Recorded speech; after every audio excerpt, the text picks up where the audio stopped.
बिस्मिल्लाहिर्रहमानिर्रहीम गपशप नामा के नए एपिसोड के साथ मैं हूं आपका होस्ट जाहिद खान और मैं हूं सना इकबाल। जी तो व्यूवर्स, बात करते हैं करंट सिचुएशन पे।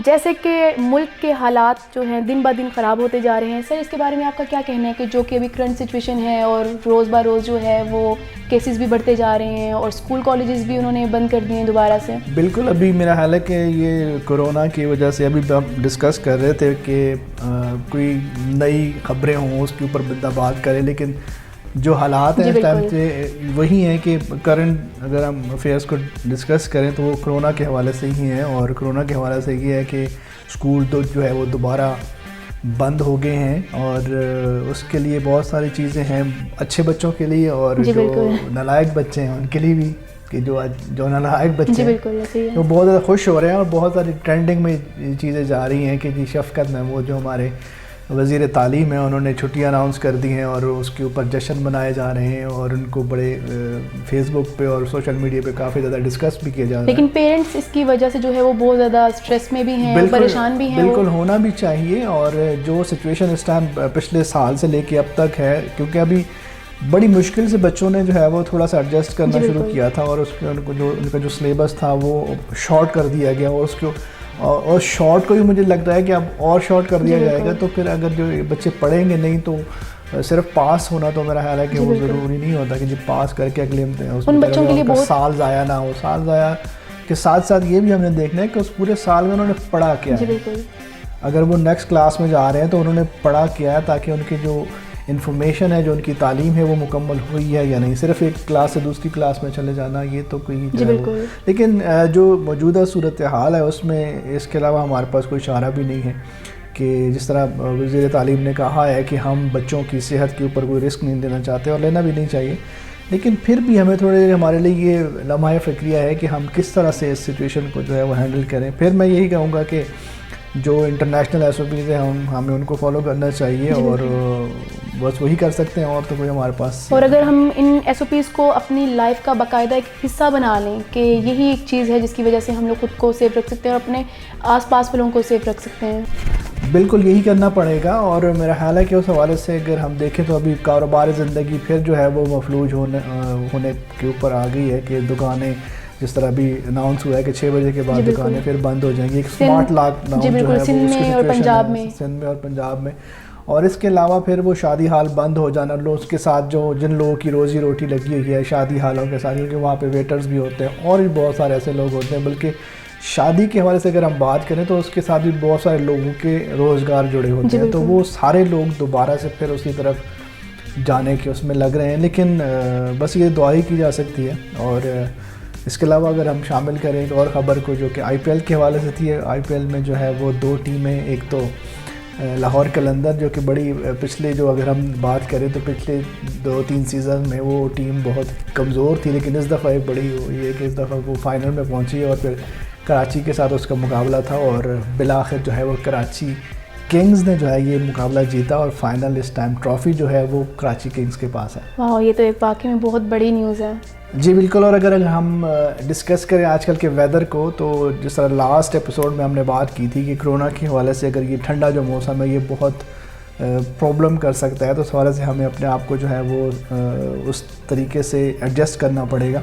तो सर्दी जो है वो बढ़ चुकी है और कराची में पहली बारिश के बाद वहाँ का मौसम भी जो है वो ठंडा हो गया और पंजाब में तो ऑलरेडी पिछले हफ्ते से जो है ना काफ़ी ज़्यादा मौसम ठंडा है। तो इसमें थोड़ी सी हमें एहतियाती तदाबीर करनी पड़ेंगी अगर हमें कोरोना से बचना है। जी बिल्कुल। तो मौसम जो है वो मुकम्मल तकरीबन जो है उस टाइम कंप्लीट चेंज हो चुका है।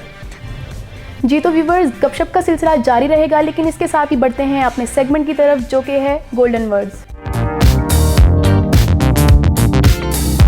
जी बिल्कुल, हमारे पास गोल्डन वर्ड जो कि हमारा एक बहुत ज़बरदस्त सेगमेंट है, उसमें आज भी हमारे पास बहुत अच्छे गोल्डन वर्ड्स मौजूद हैं। जिसमें सबसे पहले अगर हम बात करें, इंसान भी अजीब मिजाज का है, जो उसकी तबीयत को समझे वो अच्छा लगता है और जो उसकी नीयत को समझे वो बुरा लगता है। बिल्कुल।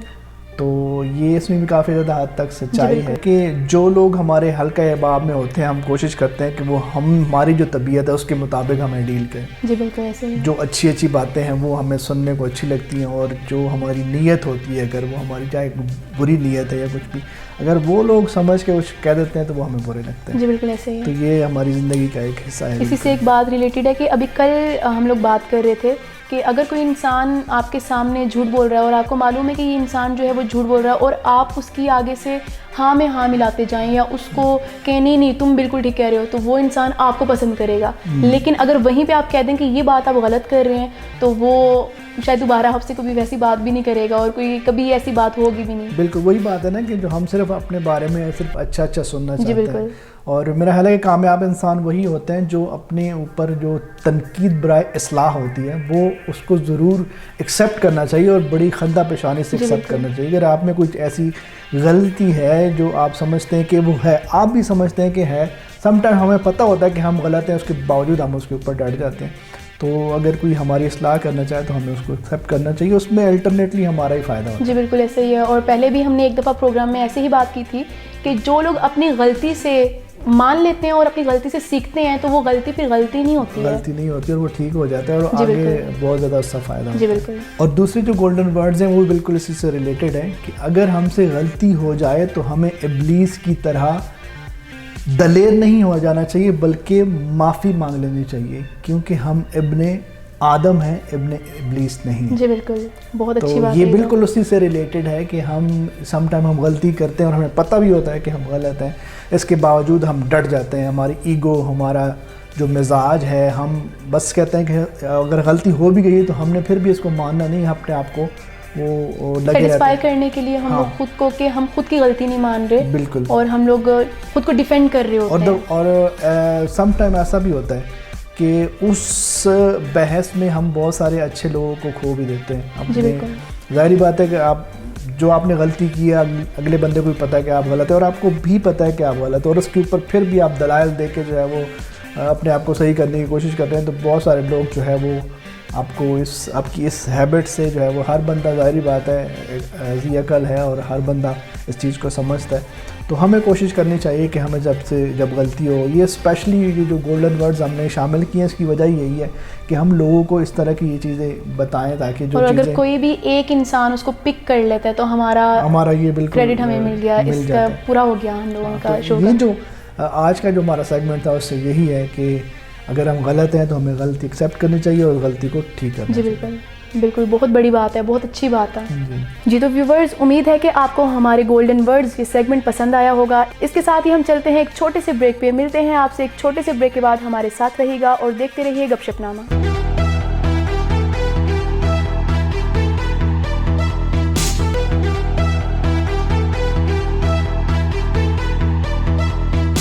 Welcome back viewers. इसके साथ ही हम बढ़ते हैं अपने नेक्स्ट सेगमेंट की तरफ और हमारा नेक्स्ट सेगमेंट है हॉट स्टोरी।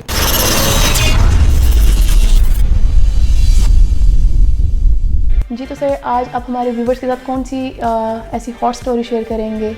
जी बिल्कुल, आज हमारे पास एक मुसलमान साइंसदान अल बेरूनी के हवाले से एक स्टोरी है और इसके स्टोरी का बताने का मकसद ये है कि हमारे यूथ को हमारे जो मुस्लिम साइंसदान थे उनकी ज़िंदगी के बारे में पता चले और ये पता चले कि उन्होंने क्या क्या चीज़ें ईजाद की थी। अगर हम बात करें आज की स्टोरी के हवाले से तो अल बेरूनी, जिसका असल नाम जो है वो मोहम्मद बिन अहमद था, लेकिन उनकी वालदा उनको अबू रेहान के नाम से बुलाती थी। आपने रियाजी, तारीख़ और जोग्राफिया में काफ़ी ज़्यादा किताबें लिखी और आपको बहुत सारी ज़बानों पे अबूर हासिल था, जिसमें सरियानी, फ़ारसी और अरबी शामिल हैं। आपकी इजादात में आपने जाविया को 3 बराबर हिस्सों में तकसीम किया, तामीराती डिज़ाइन को एक ऐसी शक्ल दी जिसका आज तक यूरोप जो है वो मोतरफ़ है। आपने ख़ित्ता अर्ज़ निकालने का तरीका दरियाफ़्त किया और इसके अलावा गुजरात के नज़दीक पिंड दादलहान में एक टीले पे खड़े होकर ज़मीन की पैमाइश की और वाज़े किया कि ज़मीन अपने गिर्द घूमती है। आपने कशिश शकल पे भी बहस की और ये बताया कि जिस तरह पानी अपने साथ अशिया को बहा ले जाता है, इसी तरह ज़मीन भी अशिया को अपनी तरफ खींचती है।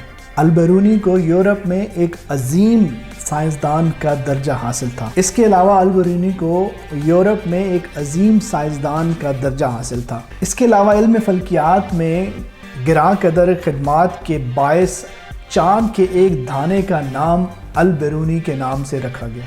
अल बेरूनी ने रियाजी, फ़िज़िक्स, तारीख़ व तमद्दन, कीमिया, जोग्राफिया, मज़ाहिब आलम और अद्वियात पर कई किताबें लिखी। जी तो व्यूवर्स, उम्मीद है आपको हमारा ये सेगमेंट पसंद आया होगा, और अगर आपको हमारा ये सेगमेंट पसंद आया है तो आप हमें अपनी राय से आगाह कर सकते हैं। इसके साथ ही हम आपसे मिलते हैं एक छोटे से ब्रेक के बाद। हमारे साथ रहिएगा और देखते रहिए गपशपनामा।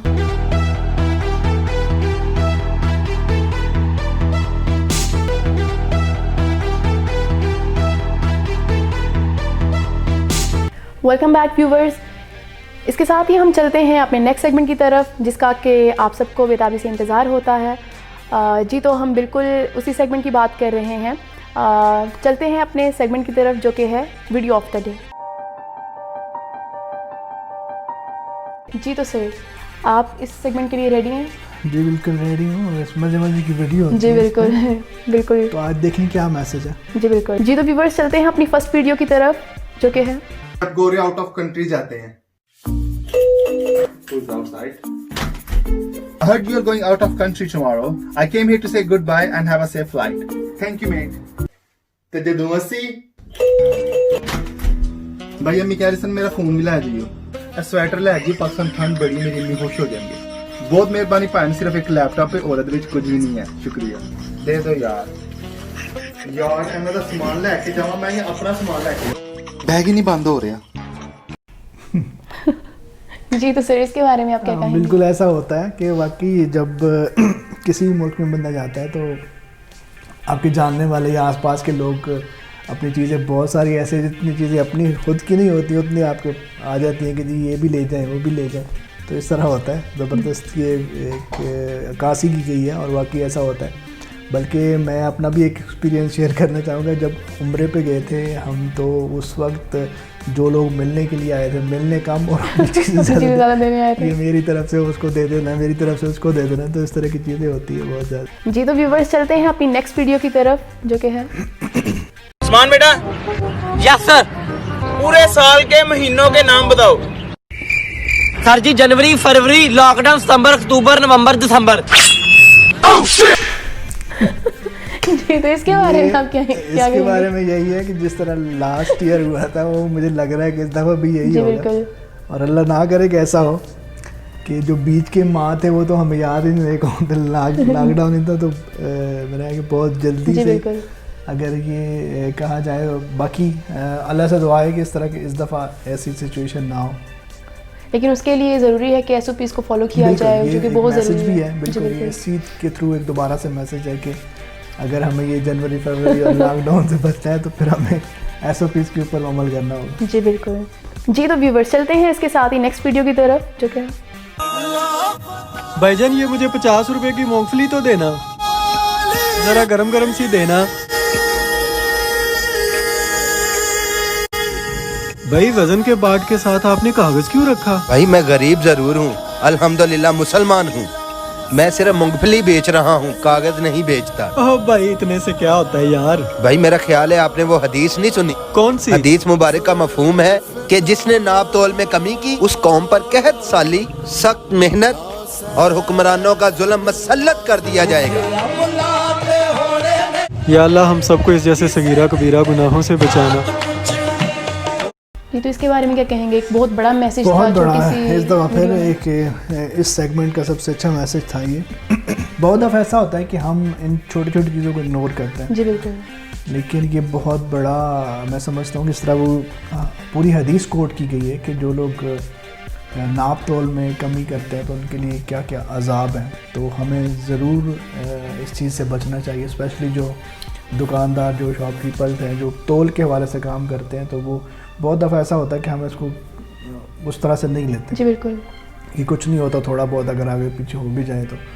लेकिन ये बहुत ज़्यादा इसमें गुनाह है, और जिस तरह हदीस में बताया गया है कि वो किन किन अजाब का सामना हो सकता है हमें इस हवाले से, इस दुनिया में भी और दुनिया यहाँ से जाने के बाद भी जो है वो हिसाब देना पड़ेगा। और मेरा ख्याल है कि अगर हम इसके ऊपर थोड़ा सा और बात करें तो हमारे वो भाई जो कि मतलब फ्रूट के हवाले से ये ऐसी चीज़ें दुकानदार हैं, वो अगर थोड़ी चीज़ ज़्यादा करें, दें, तो इससे अल्लाह ताला उनके कारोबारों में बरकत डालता है, और उनकी जो वो ज़्यादती, वो जो तराजू में करते हैं वो अल्लाह ताला उनके माल में ज़्यादा करते हैं। जी बिल्कुल ऐसे और ही। ये सिर्फ इंसान का अपना एक अकीदा है, आपका अपना एक आपने एक चीज़ सेट की होती है कि अल्लाह ताला अगर आप किसी को थोड़ा सा ज़्यादा भी दे देते हैं तो अल्लाह ताला आपको देता है। जी बिल्कुल ऐसे ही है जी। तो इसके साथ ही हम चलते हैं अपनी नेक्स्ट वीडियो की तरफ, जो कि है नहाना चाहो तो लाख रस्ते, ना नहाना चाहो तो उज़्र लाखों, मिजाज बरहम खराब गीज़र, बरसती बारिश खराब मौसम। बहुत ही फनी मैसेज था वाकई में। आजकल के हवाले से जी ये बहुत बिल्कुल। ज़्यादा आम है, मैं समझता हूँ कि ख़राब मौसम जी भी बिल्कुल है, है। गीज़र भी ख़राब हो सकता है, तो जिन लोगों ने नहाना नहीं होता जी बिल्कुल, उनके लिए बहुत ज़्यादा जी ये बिल्कुल। बहाने हैं। और वाकई में इस तरह की बहुत सी ऐसी वीडियोस आ रही हैं, जैसे अभी सर्दी स्टार्ट हो रही थी और बहुत सी ऐसी वीडियोस आना स्टार्ट हो गई थी। जी तो व्यूअर्स, उम्मीद है आपको हमारा ये सेगमेंट पसंद आया होगा। इसके साथ ही हम आपसे मिलते हैं एक छोटे से ब्रेक के बाद। हमारे साथ रहिएगा और देखते रहिए गपशप नामा।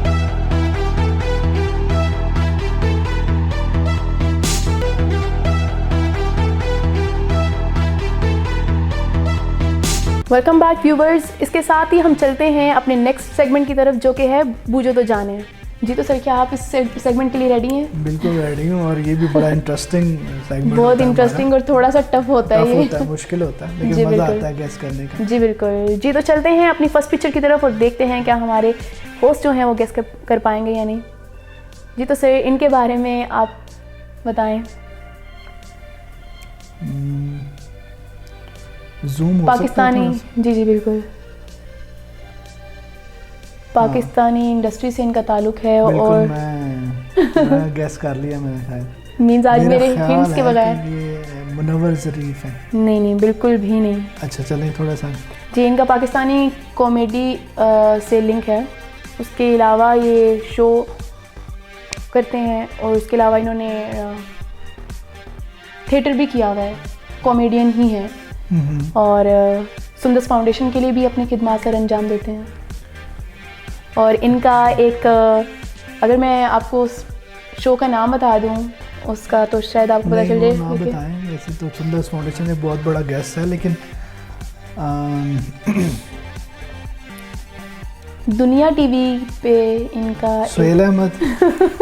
मैंने कहा था मैं आपको शो का शायद बता दूं तो आप गेस कर लें अच्छा, ये इजीली। देखिए बहुत ज़्यादा चेंज है। जी, बिल्कुल ऐसे ही है। हम देखें ना, जी बिल्कुल ऐसे ही है। जी बिल्कुल, सुहेल अहमद साहब हैं ये। जी बहुत जी। बड़े अदाकार जी, हैं। बिल्कुल। और मैं समझता हूँ इनके हवाले से अगर मैं बात करूँ, ना सिर्फ अदाकार बल्कि इंसानियत के हवाले से अगर देखा जाए तो इनकी बहुत ज़्यादा जी, खिदमत बिल्कुल है। ऐसे ही और मैं एक और चीज़ इनकी जो स्पेशलिटी मैं समझता हूँ वो ये है कि थिएटर जो एक वक्त था कि उसके ऊपर बहुत ज़्यादा ओरियानी और इस तरह की चीज़ें दिखाई जाती थी, तब उन्होंने बाइकआउट किया था जी इसका, बिल्कुल ऐसे ही है। कि ये नहीं होना चाहिए। और उनको बाइकआउट करके उन्होंने, मतलब एक वो टाइम था जब वो थिएटर अगर वो छोड़ते तो उनके पास सिर्फ ड्रामा रह जाता था, और ड्रामे में इतना ज़्यादा उनका था जी नहीं। बिल्कुल।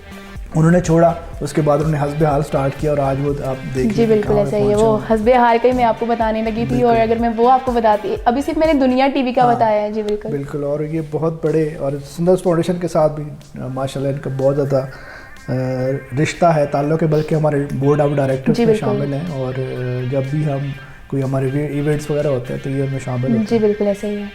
जी तो व्यूवर्स, चलते हैं अपनी नेक्स्ट पिक्चर की तरफ, जो कि है। हैं। अच्छा, ये जी तो सर, इनके बारे में बताएं, कुछ गेस करें आप इनके बारे में। आप इनका ये पाकिस्तानी क्रिकेट से इनका ताल्लुक है और बहुत ही अच्छे बैट्समैन हैं। पहुंच गया हूँ, इनके फीचर्स काफ़ी ज़्यादा जी बिल्कुल, अभी भी जो है, जी बिल्कुल, टुप टुप। जी बिल्कुल, अभी ये कोच हैं पाकिस्तान क्रिकेट टीम के। और लेकिन बहुत बहुत ज़बरदस्त प्लेयर है। जी बिल्कुल ऐसे ही है। अच्छा, इनके बारे में ये जो टुक टुक का है, ये इन्होंने इसको गलत भी साबित किया हुआ एक मैच में, बल्कि एक टेस्ट मैच में इन्होंने सही छक्के जी बिल्कुल लगाए ऐसे ही हुए है। थे। तो ये बहुत बड़े प्लेयर है, कोई इसमें शक It's नहीं। mean लेकिन कि- इन्होंने क्रिकेट बहुत ज़्यादा बाद में ज्वाइन किया। अगर तो ये थोड़ा पहले करते तो ये इनकी खिदमत और ज़्यादा जी, भी बिल्कुल। होती, लेकिन थोड़े से अरसे में उन्होंने क्रिकेट की बहुत ज़्यादा खिदमत की है। जी बिल्कुल, और अभी तक कर रहे हैं ये। कर रहे हैं एज अ जी, कोच, अभी जी, है, बिल्कुल। बिल्कुल वो कर रहे हैं। जी तो व्यूवर्स, चलते हैं हमारी नेक्स्ट पिक्चर की तरफ, जो कि है। तो सर, इनके ये बारे तो में बहुत छोटी सी जी, बच्ची बिल्कुल, है, फिर से, इसकी जी, तो बिल्कुल। बताना पड़ेगा आपको थोड़ा सा। जी बिल्कुल, ये पाकिस्तानी इंडस्ट्री से इनका ताल्लुक है। इनके जो वालिद साहब हैं, ड्रामा इंडस्ट्री से। जी बिल्कुल, ड्रामा इंडस्ट्री से। और इनके जो वालिद हैं उनका भी ताल्लुक पाकिस्तानी इंडस्ट्री से है, और बहुत सीनियर हैं और इनके भाई जो हैं उनका भी ताल्लुक़ है, उन्होंने भी अभी रिसेंटली भाई भी है, बाप भी है। जी और बिल्कुल, और इनके वालिद साहब ने हमारे हमसाया मुल्क में जाके, और इन्होंने ख़ुद भी हमारे हमसाया मुल्क में जाके बहुत काम किया है और बहुत अच्छा काम किया है। और इसके अलावा ये एक्ट्रेस हैं जावेद शेख की फैमिली। जी बिल्कुल ऐसा ही है, उनकी बेटी हैं। उनकी भी 2 बेटियां हैं आई थिंक। नहीं, लेकिन इंडस्ट्री में तो ये एक बेटे हैं जो जिनका मुझे मालूम इनका है। नाम मेरे ज़ुबान पे नहीं आ रहा। जी बिल्कुल ऐसा ही कुछ नाम है, मोमल जी बिल्कुल, मोमल शेख। जी बिल्कुल ऐसे ही है, मोमल शेख हैं ये। जी बिल्कुल, इट मीन कि आज आपने हिंट से सारे- गेस कर लिया। सारे guess। बिल्कुल ऐसे ही है। जी तो व्यूवर्स चलते हैं अपनी नेक्स्ट पिक्चर की तरफ और देखते हैं क्या ये पिक्चर हमारे होस्ट गेस कर पाएंगे या नहीं। जी तो हमारी नेक्स्ट पिक्चर है जी, तो सर फिर से एक छोटा सा बच्चा है और ये बहुत ही अच्छे होस्ट हैं और न्यूज़ एंकर हैं। उसके अलावा ये रमज़ान में एक इनका रमज़ान नशरियात वसीम होती बदामी। है। जी बिल्कुल ऐसा ही है, अभी भी जी उनकी बिल्कुल। शक्ल काफ़ी ज़्यादा मिलती मैच होती है। जी बिल्कुल ऐसा ही है, वसीम बदामी है। न्यूज़ एंकर और होस्ट तो फिर जी वही बिल्कुल वही है। जी बिल्कुल, आज की सारी पिक्चर्स आपने सारी। गेस की हैं। बिल्कुल जी, तो व्यूवर्स चलते हैं अपनी नेक्स्ट पिक्चर की तरफ जो कि है जी, तो इनके बारे में सर बताएं। ये फिर से एक छोटा सा बच्चा है, बिल्कुल guess करना इनका पड़ेगा। क्रिकेट से ताल्लुक़ है हम्म। और वर्ल्ड कप में भी बहुत बड़ा हाथ रहा है इनका। वर्ल्ड कप जीतने में, जी बिल्कुल, जो वर्ल्ड कप जीता था 92 में, जी बिल्कुल, उसमें 2 लोगों का ज़्यादा हाथ था, इमरान खान, वसीम अकरम, और आखिरी जो कैच पकड़ा था वो रमीज़ राजा ने पकड़ा था। इनको ये फास्टेस्ट बॉलर हैं। उसके अलावा इनको सुल्तान ऑफ स्विंग भी कहते हैं। वसीम अकरम, जी बिल्कुल, डेफिनेटली वसीम जी अकरम। बिल्कुल वसीम अकरम है। मीन्स मेरे हिंट ऐसे होते हैं कि आपको फ़ौरन से पता चल जाता है। हाँ, लेकिन मैं गैस कर चुका था तकरीबन कि जो वर्ल्ड कप आपने से। जब बताया वर्ल्ड कप, तो वर्ल्ड कप में इमरान खान जी एज अ बिल्कुल। कैप्टन उन्होंने बहुत ज़्यादा और वसीम अकरम कौम थे के लिए और और फिर वसीम अकरम ने वो उसमें बहुत ज़्यादा अच्छी बॉलिंग करवाई थी और आखिर की जो विकेट्स थी वो दी थी। जी बिल्कुल, और फिर अगर वो कैच की हम बात करें तो लास्ट जो कैच जिस पे मैच ख़त्म हुआ था वो रमीज़ राजा ने इमरान खान की गेंद पे जो है वो कैच पकड़ा था, जिससे पाकिस्तान ने जीता था 92 को वर्ल्ड कप विन किया। हाँ जी, तो व्यूवर्स उम्मीद है आपको ये सेगमेंट पसंद आया होगा। आप हमें अपने कमेंट से आगाह कर सकते हैं, अपनी राय से आगाह कर सकते हैं और हमारे दिए गए लिंक पे जाके आप हमारा शो इंटरनेट पे भी देख सकते हैं। उसके अलावा इसको लाइक कर सकते हैं, सब्सक्राइब कर सकते हैं और शेयर कर सकते हैं। इसके साथ ही हम चलते हैं एक छोटे से ब्रेक पे। हमारे साथ रहिएगा और देखते रहिए गपशपनामा।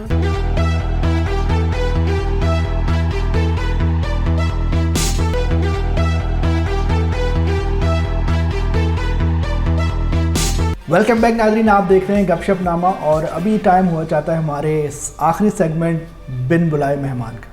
जी नाज़रीन, जैसे आप जानते हैं कि हम इस सेगमेंट में हम ऐसे लोगों को नॉमिनेट करते हैं जो हमारे माशरे में नेगेटिव रोल अदा कर रहे होते हैं। बहुत सारे ऐसे लोग होते हैं जिनसे बहुत सारे लोगों को प्रॉब्लम्स भी होती हैं। इसी तरह का आज का जो हमारा सेगमेंट है उसमें जो हमारे मेहमान हैं वो हैं एक अताई डॉक्टर, यानी कि वो डॉक्टर जो कि गांव में या शहरों में अपने क्लिनिक्स बना के बैठे होते हैं और उनके पास उस तरह की डिग्री नहीं होती और इसके बावजूद वो एक MBBS डॉक्टर की तरह से काम कर रहे होते हैं।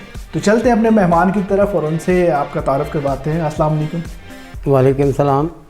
क्या हाल चाल है आपके? ठीक है, अल्लाह का शुक्र। माशाल्लाह। आप आज जितना तैयार होके आए हैं, बाकायदा आपने ओवरऑल पहना हुआ है, पूरे डॉक्टर लग रहे हैं और स्टेथोस्कोप भी आपने गले में डाली हुई है। तो ये हादसा कब हुआ है, कब से डॉक्टर बने आप? मैं लग नहीं रहा, मैं डॉक्टर हूँ। अच्छा, क्या डिग्री कौन सी है आपके पास डॉक्टर की? अल्हम्दुलिल्लाह, मैंने कहते डॉक्टर फटाफट। अच्छा, डॉक्टर फटाफट। डॉक्टर वो उसकी क्या फटाफट। वजह है? फटाफट क्यों? मैं डॉक्टर भी फटाफट बने हैं, अच्छा टीका भी फटाफट लाना, अच्छा, दवाई भी फटाफट देना, और पैसे भी फटाफट लेते हैं। पहले लेना। अच्छा, पहले पैसे लेते हैं फटाफट। अच्छा, टीका लगाते हैं। कितने का टीका लगाते हैं? वो कहते हैं ना, इसको मैंने 100 रुपये का टीका लगा दिया, इसको 20 रुपये का टीका लगा दिया। मैं 100 रुपये की दवाई देना, अच्छा, टीका भी ला देना, दवाई भी दे देना। अच्छा हाँ जी, परहेज कोई नहीं दसदा। अच्छा, बताएं कि क्लिनिक है आपका, कहीं भी क्लिनिक रखा हुआ है? कितने पेशेंट आ जाते हैं आपके पास? 100-125 रोज़ का मेरा मरीज़ है। अच्छा, और आंदा भी फटाफट।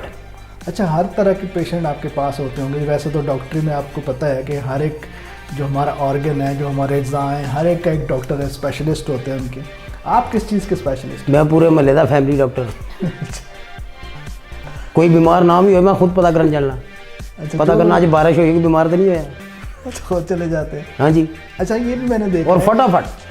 मैंने ये भी देखा है कि घरों में भी आप चले जाते हैं, उसकी कोई अलहदा से फीस आप चार्ज करते हैं? 100 रुपया, 100 रुपया दवाई का, 100 रुपया फीस का। अच्छा। महल्ले च डॉक्टर ने मोटरसाइकिल से भी जाना पैंदा पैदल। हाँ जी। तो कितने पैसे रोज़ के आप कमा लेते हैं? ये ना पूछो, यार ये पूछने वाली गल है। नहीं, बताएं ना, पता चले ना कि आप एक डॉक्टर कितने पैसे कमाता है और आप कितने पैसे कमाते हैं। ਉਹਨਾਂ ਦੀ ਫੀਸਾਂ ਹੀ ਬੜੀਆਂ ਨੇ। 2000 ਡਾਕਟਰ ਦੀ ਫੀਸ ਹੁੰਦੀ ਹੈ। ਉਹਨੂੰ ਜਾ ਕੇ ਚੈੱਕ ਕਰਵਾਉਂਦੇ ਨੇ, ਬਾਅਦ 'ਚ ਉਹੀ ਡਿਸਪਲਿਨ ਲਿਖ ਕੇ ਦੇ ਦਿੰਦਾ। ਮੇਰੇ ਕੋਲ ਸਿੱਧੇ ਆਉਂਦੇ ਨੇ, ਮੈਂ ਫੀਸ ਨਹੀਂ ਲੈਂਦਾ, 100 रुपया ਲੈਣਾ, ਦਵਾਈ ਦੇ ਦੇਣੇ, ਠੀਕ ਹੋ ਜਾਂਦੇ ਨੇ। अच्छा, आपके पास कोई चाहे दांत दर्द का पेशेंट आया है, कोई दिल का मरीज़ आया है, कोई शुगर का मरीज़ आया है, आप हर बंदे को ही डील कर लेते हैं? हर बंदे ने दवाई देती। अच्छा। हर बंदे ने। और अगर इसका रिएक्शन हो जाए कोई तो फिर क्या करते हैं आप? ਉਹਦੀ ਜ਼ਿੰਮੇਵਾਰੀ, ਉਹ ਸਾਡੀ ਜ਼ਿੰਮੇਵਾਰੀ आप कोई अपनी नहीं। जिम्मेदारी नहीं लेते हैं? नहीं, ਅਸੀਂ क्यों जिम्मेदारी इनकी लेनी। बात, आपकी बात को मैं हालांकि आगे बढ़ाते हुए मैं ये कहूँगा, मेरे खुद एक जानने वाले ऐसे हैं कि जिनको एक बच्चे को, उनके बेटे को इंजेक्शन लगाया उन्होंने और उसका पूरा पाँव ज़ाया हो गया। ਉਹ ਇੰਜੈਕਸ਼ਨ ਬੱਚਾ ਹਿਲ ਗਿਆ ਹੋਣਾ ਨਾ ਗਲਤੀ ਨਾਲ। ਉਹ ਬੱਚੇ ਭੁੜਕਦੇ ਵੀ ਨੇ ਨਾ ਟੀਕਾ ਲੱਗੇ। अच्छा, वो ਉਹ ਟੀਕਾ ਡਿਸਪੈਂਸਰ ਦੇ ਹੱਥ 'ਚ ਹੁੰਦਾ, ਬੱਚਾ ਬਾਗਾ ਹਟ ਲੈਂਦਾ ਤੇ ਉਹ ਟੀਕਾ ਉਸ ਤਰ੍ਹਾਂ ਹੀ ਲੱਗਣਾ, ਬੱਚੇ ਨੇ ਲੱਤ ਲਾਤੀ, ਉਹ ਗਲਤ ਲੱਗ ਗਿਆ। अच्छा, वो ਬਈ ਗੱਲ ਹੈ ਨਹੀਂ, बच्चे की गलती ਮੁੱਦਾ ਉਹਨਾਂ ਤੇ ਵੇ ਸਾਡੇ ਤੇ ਨਹੀਂ। अच्छा, तो आपको कोई छापे वगैरह नहीं तो पड़ते? बड़े बड़े लोग हैं। ਸਾਨੂੰ ਤਲਾਹ ਹੋ ਜਾਂਦੀ ਪਹਿਲੇ, ਅਸੀਂ ਉਸ ਦਿਨ ਕਲੀਨਿਕ ਹੀ ਬੰਦ ਕਰ ਦਿੰਦੇ ਹਾਂ। अच्छा। हाँ। अच्छा, ये इतला कौन देते हैं आपको? ਉਹ 100 ਸੱਜਣ 100 ਖੁਸਰਾ ਕੰਮ ਫਟਾਫਟ ਕਰੀਦੇ, अच्छा, ਫਟਾਫਟ ਤਲਾਹ ਆ पहले ਜਾਂਦੀ से ਹੈ। आपको बता देते हैं उस दिन आप दुकान नहीं खोलते? ਨਹੀਂ ਉਸ ਦਿਨ ਫੋਤ ਕੀ ਹੋ ਜਾਂਦੀ, ਚਲੇ ਜਾਂਦੇ ਹਾਂ। अच्छा, अगर वैसे कोई आ भी जाए, कोई अचानक भी तो आ सकता है ना, कोई ऐसे। ਉਹ ਕੋਈ ਗੱਲ ਨਹੀਂ, ਉਹ ਜਿਹੜੇ ਅਚਾਨਕ ਆਉਂਦੇ ਨੇ ਉਹ ਜਾਣਦੇ ਨੇ ਪਹਿਲੇ ਹੀ, ਅਸੀਂ ਉਹਨਾਂ ਨੂੰ ਪਹਿਲੇ ਹੀ ਜਾਣਦੇ ਹਾਂ। अच्छा, एक डिग्री होती है वैसे भी, कोई अगर मेडिकल स्टोर भी बनाए तो उसकी बी फार्मेसी की एक डिग्री होती है। आपके पास है कोई डिग्री? ਉਹ ਨਹੀਂ, ਉਹ ਵਾਲੀਆਂ ਡਿਗਰੀਆਂ ਨਹੀਂ ਮੇਰੇ ਕੋਲ। ਮੈਂ ਕਿਰਾਏ ਤੇ ਲੈ ਲੈਣਾ ਅਗਰ ਚਾਹੀਦੀ ਹੋਏ ਤੇ। अच्छा, किराए पे भी मिल ਕਿਰਾਏ ਤੇ ਮਿਲ ਜਾਂਦੀਆਂ ਨੇ, ਅਗਰ ਚਾਹੀਦੀ ਹੋਏ ਤਾਂ ਕਿਰਾਏ ਤੇ ਲੈਣ ਦੀ, ਜੇ ਕਿਸੇ ਨੇ ਆਉਣਾ ਹੈ ਤੇ ਫਿਰ ਕੋਈ 1000 ਰੁਪਇਆ ਕਿਰਾਇਆ ਦੇ ਦਿੱਤਾ, ਕੋਈ ਗੱਲ ਨਹੀਂ। ਉਸ ਦਿਨ ਮਰੀਜ਼ਾਂ ਕੋਲ 150 ਲੈ ਲਈਦਾ, अच्छा। ਪੈਸੇ ਪੂਰੇ ਕਰਨੇ ਨੇ। तो पेशेंट आपके वैसे ज़्यादातर कौन से लोग होते हैं? ਉਹ ਜ਼ਿਆਦਾਤਰ ਲੋਕਾਂ ਨੂੰ ਬੁਖਾਰ, अच्छा। ਇਹ ਸਾਡੀਆਂ ਬੀਬੀਆਂ ਜਿਹੜੀਆਂ ਨੇ ਇਹ ਖਾਂਦੀਆਂ ਨੇ ਚਾਵਲ ਜ਼ਿਆਦਾ। हाँ, ਇਹ ਬਹੁਤ ਜ਼ਿਆਦਾ ਚਾਵਲ ਖਾਂਦੇ, ਉਬਲੇ ਚਿੱਟੇ ਚਾਵਲ हाँ। ਇਹ ਖਾਂਦੀਆਂ ਨੇ ਨਾ, ਤੇ ਫਿਰ ਮੇਰੇ ਕੋਲ ਆ ਜਾਂਦੀਆਂ ਨੇ, अच्छा, ਇਹ ਡਾਕਟਰ ਸਾਹਿਬ ਘੜੀਲਾ ਪੈਣ ਡੀਆਂ ਨੇ, अच्छा। ਇਹ ਢਿੱਡ 'ਚ ਘੁੰਮ ਘੁੰਮ ਹੋਣ ਡਿਆ, ਇਹ ਡਾਕਟਰ ਸਾਹਿਬ ਮੈਂ ਵੀ ਦਵਾਈ ਦੇ ਦੇਣਾ ਜਾ ਕੇ, ਤੇ ਇਹ ਦਵਾਈ ਪੀ ਲੈ, ਇਹ ਗੋਲੀ ਖਾ ਲੈ, ਠੀਕ ਹੋ ਜਾਏਗੀ। ठीक हो जाते ठीक है, हो? ठीक हो जाएगी तू, लेकिन कोशिश कर जरा चावल ना घट ही खा। वो मैं फुल परहेज भी नहीं करवाता, क्योंकि जे उन्हें चावल छड्ड दे मैनू छड्ड देना, इस वास्ते मैं फुल परहेज नहीं करवाता। मैं कहना जरा थोड़े घटा लै, वो कल का दिन कट के परसों फिर आ जाती है, ओए घड़ीला पैन डी ने, डॉक्टर साहब फिर घड़ीला पैन डी। मैं कहता तेन क्या ना चावल घटा, हाँ। मैं घटाए ने 2 चम्मच। अच्छा, मज़े की बात है कि ये इनके क्लिनिक चलते भी रहते हैं। जी, बिल्कुल। पता नहीं वो मतलब मरीज़ ठीक होते हैं आपकी दवाई से? मरीज ठीक होंगे ने तो आते हैं ना मेरे को, अच्छा।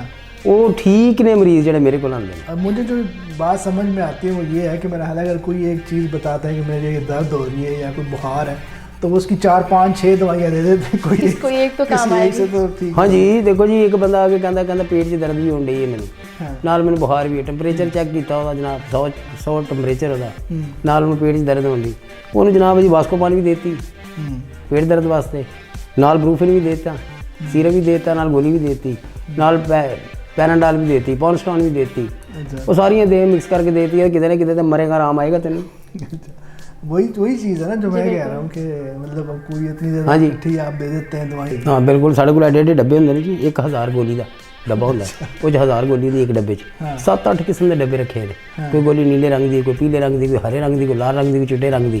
वो फिर गोलियां मिक्स करके जिसने दे दी ने, मरीज आप ही खुश हो जाता दवाई देख के। अच्छा, रंगों से आप दवाई दे देते हैं? वो मरीज खुश हो जाता है, वो रंग, बल्कि मैं कहना कि मेरा जो डिस्पेंसर है ना, मरीज मेरे को चेक होकर जाता डिस्पेंसर को पर्ची लैके दवाई लैन, वो डिस्पेंसर में भी दवाई का नाम नहीं पता, तो ना मैं दवाई का नाम लिखना, मैं लिखना कि लाल रंग के डब्बे से गोली, नीले रंग के डब्बे से गोली, फिरोजी रंग के डब्बे से गोली, सफ़ेद रंग के डब्बे से गोली। इस तरह वो को मैं इस तरह patient लिखे जब आपके पास आते होंगे तो वो कहते हैं डॉक्टर साहब वो पिछली दफा जो लाल रंग की दवाई दी थी ना वो वैसे ठीक हो गया तो वही दे-" ਇਹ ਗੱਲ ਕਹਿੰਦੇ ਨੇ ਉਹ ਵਾਲੀ ਗੋਲੀ ਦਿਓ, ਉਹ ਵਾਲੀ, ਉਹਦੇ ਨਾਲ ਮੈਂ ਠੀਕ ਹੋਇਆ ਸਾਂ, अच्छा ਉਹ ਵਾਲੀ ਗੋਲੀ ਦਿਓ। ਹਾਲਾਂਕਿ ਉਹ ਵਾਲੀ ਗੋਲੀ ਦੇ ਨਾਲ ਉਹ ਹੋਰ ਬਿਮਾਰ ਹੋਇਆ ਸੀ, ਲੇਕਿਨ ਮੰਗਦਾ ਉਹੀ ਹੈ, ਉਹ ਗੋਲੀ ਦੇ ਦੇ, ਉਹ ਦੇਤੀ, ਕੋਈ ਗੱਲ ਨਹੀਂ यार, तू मंगी मैं देती। अच्छा बीमार नहीं ठीक नहीं होता फिर भी वही दवाई मांगता है, वो क्या वजह? ਉਹਨੂੰ ਲੱਗ ਹੀ ਹੁੰਦੀ ਹੈ ਨਾ, ਉਹ ਕਹਿੰਦਾ ਮੈਨੂੰ ਅੱਛੀ ਲੱਗੀ ਸੀ ਇਹ ਗੋਲੀ ਖਾ ਕੇ ਮੈਂ ਸੋ ਗਿਆ ਸਾਂ। अच्छा जायका अच्छा होता है इसका। हाँ, ਉਹਦਾ ਜ਼ਾਇਕਾ ਅੱਛਾ ਸੀ, मैं सो गया तो मैं सो गया, उठा ठीक बड़ी है। चीज़ ये भी होती है कि जब इनके ये अताई डॉक्टर इनके पास जाए ना तो वो एक पुड़ी में हर किस्म की गोलियां डाल के ना, जिस तरह ये बता रहे हैं कितना डब्बा है उसमें से निकाल के आप वो एक मिक्सचर जब बना के वो दे देते हैं। हाँ जी, हाँ जी, हाँ उसी से ठीक हो जाता है। खांसी की दवाई दे देने, वो काला सीरप नहीं मिलता, काला काला, वो काला दे देना पीया, वो पी लेंदा, ਉਹਦੀ ਖਾਂਸੀ रुक जाती है। अच्छा डॉक्टर बने कैसे हैं आप कोई और? ਉਹ ਬਸ ਡਾਕਟਰ ਕੀ ਬਣਨਾ ਸੀ, ਛੋਟੇ ਹੁੰਦਿਆਂ ਅੰਡਰ ਮੈਟ੍ਰਿਕ ਕੀਤਾ। Under matric? ਅੰਡਰ ਮੈਟ੍ਰਿਕ, अच्छा मैट्रिक ਮੈਟ੍ਰਿਕ ਕਲੀਅਰ ਨਹੀਂ ਕੀਤਾ ਨਾ, ਕੰਪਾਰਡ ਆ ਗਈ। अच्छा ਹਾਂਜੀ, हाँ ਉਹ ਫਿਰ ਮੇਰੇ ਘਰਦਿਆਂ ਨੇ ਕਿਹਾ ਕਿ ਐਵੇਂ ਪੈਸੇ ਲਵਾਈ ਜਾਂਦੇ ਆ ਸਾਡੇ, ਅਸੀਂ ਉਰੇ ਕਿੱਥੋਂ ਕਰਨੇ, ਛੱਡ ਤੂੰ। ਮਹੱਲੇ 'ਚ ਇੱਕ ਡਾਕਟਰ ਸਾਹਿਬ ਸਨ, ਚੂਪੀ, अच्छा ਡਾਕਟਰ ਚੂਪੀ, ਉਹਦੇ ਕੋਲ ਭੇਜਤਾ। ਉਹ ਚੂਪੀ ਨੇ ਮੈਨੂੰ ਆਪਣੇ ਕੋਲ ਡਿਸਪੈਂਸਰ ਰੱਖ ਲਿਆ। ਹਾਂਜੀ, 5-7 ਸਾਲ ਮੈਂ ਉਹਦੇ ਕੋਲ ਡਿਸਪੈਂਸਰੀ ਕਰਦਾ ਰਿਹਾ, हाँ ਉਹ ਮਰ ਗਿਆ।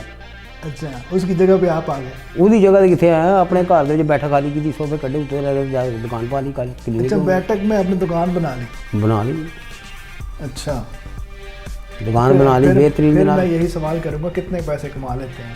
ਯਾਰ ਫਿਰ ਤੁਸੀਂ ਉਹੀ ਸਵਾਲ ਕਰਦੇ अच्छा ਹੋ। चलो ये बता दें एक पेशेंट से कितने पैसे ले लेते 100 रुपये, हैं? एक पेशेंट से 100? 100 रुपये, और कितने पेशेंट आते हैं रोज? 100 ਤੋਂ ਜ਼ਿਆਦਾ ਹੁੰਦੇ ਨੇ। 40-50 ਸਵੇਰੇ ਆਉਂਦੇ ਨੇ, 40-50 ਸ਼ਾਮ ਨੂੰ ਆਉਂਦੇ ਨੇ, अच्छा ਤੇ 10-15 ਆ ਜਾਂਦੇ ਨੇ ਮੇਰੇ ਸੁੱਤੇ ਪਏ ਬੂਆ ਖੜਕਾਉਣ ਡੇ ਹੁੰਦੇ ਨੇ, ਡਾਕਟਰ ਸਾਹਿਬ ਨੂੰ ਭੇਜੋ ਥੱਲੇ। अच्छा ਉਹ ਡਾਕਟਰ ਸਾਹਿਬ ਉਸ ਵੇਲੇ ਖਾਣਾ ਛਾਣਾ ਖਾ ਰਹੇ ਹੁੰਦੇ ਨੇ, ਫਿਰ ਵੀ ਮੈਂ ਕਹਿੰਦਾ ਚੱਲ ਪੈਸੇ ਹੀ ਆਏ ਨੇ ਨਾ। अच्छा उन बेचारों का भी वैसे यकीन बन गया हुआ है जी, इनके बिल्कुल, ऊपर कि उन वो ज़्यादातर गाँव में ही ਉਹਨਾਂ ਨੂੰ ਪੱਕਾ ਯਕੀਨ ਹੈ ਮੇਰੇ ਤੇ, ਉਹਨਾਂ ਨੂੰ ਪੱਕਾ ਯਕੀਨ ਹੈ। 100 ਰੁਪਈਆ ਲੈਣਾ, ਉਹਨੇ ਮੈਨੂੰ ਠੀਕ ਕਰ ਦੇਣਾ। ਵੱਡੇ ਡਾਕਟਰ ਕੋਲ ਜਾਣਾ, 1000 ਰੁਪਏ ਫੀਸ ਵੀ ਦੇਣੀ ਹੈ, कम से कम 1000 रुपया, ये तो देना ही सुना। नहीं फिर उन्हें दवाइयाँ भी लेकिन लिख के आपको देनी चाहिए ना, चलें जो जिस चीज़ की आपको समझ आ रही है वो तो ठीक है। अगर कोई आपके ऊपर का वो काम है, किसी स्पेशलिस्ट का है, तो आप उसको रेफ़र तो कर दिया करें। हाँ, तो रेफर कर दी, उन्होंने कही कि जाके सिविल हस्पताल चला जा, सरकारी हस्पताल, अच्छा उत्थे चला जा, जाके फलाने डॉक्टर को मिल लै, फलाने डॉक्टर को मिल लै, और फिर भेज दी, मैं सिर पीड़ क्यों ला लवां ਉਹਦੇ ਨਾਲ ਬਹਿ ਕੇ। अच्छा मेरा एक क्वेश्चन है आपसे कि आप इतने बेधड़क होके हर चीज़ बता रहे हैं कि मैं इस तरह लोगों के साथ ट्रीट करता हूँ या इस तरह मेडिसिन उनको देता हूँ, तो कभी आपको खुद से डर नहीं लगा कि मैं ये काम कर रहा हूँ, अल्लाह ना करे किसी की ज़िंदगी को कोई नुकसान पहुँच जाता है या कुछ भी हो और ये जाता तो है? डायरेक्टली जो है वो किसी की ज़िंदगी और मौत का काम जी, बिल्कुल। है। अगर कोई और अगर- एक मेडिसिन रिएक्शन कर जाती है जी बिल्कुल, तो वो तो और अगर वही किसी स्पेशलिस्ट डॉक्टर के पास जाते हैं तो फर्स्ट ऑफ ऑल वो आपके सारे टेस्ट करेंगे और वो वजह पता चलेगी कि किस वजह से आपको ये कहने issue का हो रहा है। मकसद ये है कि आप मुतमईन हैं अपने इस काम से। मैं मुतमैन हाँ, मैं बड़ी दवाई होली जी देना, हल्की दवाई देना, एडी तेज़ दवाई नहीं देंदा कि किधर रिएक्शन ना हो जाए। एक गल, दूसरी गल जेड़े मरीज में दवाई देना मैं दम भी करना नाल। दम फ्री में करते हैं? हाँ, दम भी कर देना, ऐसा से दम एकदम दम कर देना। अच्छा ਉਹਦੀ ਵਜ੍ਹਾ ਇਹ ਹੁੰਦੀ ਹੈ ਕਿ ਉਹਨੂੰ ਕੋਈ ਰਿਐਕਸ਼ਨ ਹੋ ਗਿਆ ਜਾਂ ਕੋਈ ਮਸਲਾ ਹੋ ਗਿਆ, ਨਹੀਂ ਹੋਏਗਾ। अच्छा ਦਮ ਦਰੂਦ 'ਚ ਵੀ ਤਾਂ ਅਸਰ ਹੁੰਦਾ ਹੈ ਨਾ। हाँ बस जी, ये दम दरूद का ही असर लगता है मुझे, बाकी तो बिल्कुल। जो जिस तरह हाँ, की दम medicine शामी आप कर बता दी, रहे हैं, नाल दवाई काली, भी दे पीली, नीली, तो वो उससे तो ਉਹ ਦੱਸੀ ਦਾ ਨਹੀਂ ਨਾ ਕਿ ਕਿਹੜੀ ਦਵਾਈ ਹੈ, ਨੀਲੀ ਜਿਹੜੀ ਦਵਾਈ ਉਹਦਾ ਨਾਂ ਕੀ ਹੈ, ਲਾਲ ਦਵਾਈ ਦਾ ਨਾਂ ਕੀ ਹੈ, ਨਾਂ ਤਾਂ ਨਹੀਂ ਨਾ ਦੱਸਣੇ। ਉਹਦੇ ਹੀ ਦੱਸੀਦਾ ਕਿ ਡਿਸਪੈਂਸਰ ਹੈ, ਹੁਸ਼ਿਆਰ ਬੱਚਾ ਹੈ, ਉਹ ਨਾ ਹੋਏ ਮੇਰੇ ਸਾਹਮਣੇ ਉਹ ਵੀ क्लिनिक खोल के बैठे थड़ा ला के। जी नाज़रीन, आपने देखा आज के मेहमान की बातें सुनी और आपको बहुत अच्छी तरह से अंदाज़ा हो गया होगा कि आपने इन जैसे अताई डॉक्टरों से कैसे बचना है। इंशाल्लाह नेक्स्ट किसी प्रोग्राम में किसी और गेस्ट के साथ आपके सामने हाजिर होंगे। तब तक अपना रखिएगा बहुत ज़्यादा ख्याल। अल्लाह हाफ़िज़।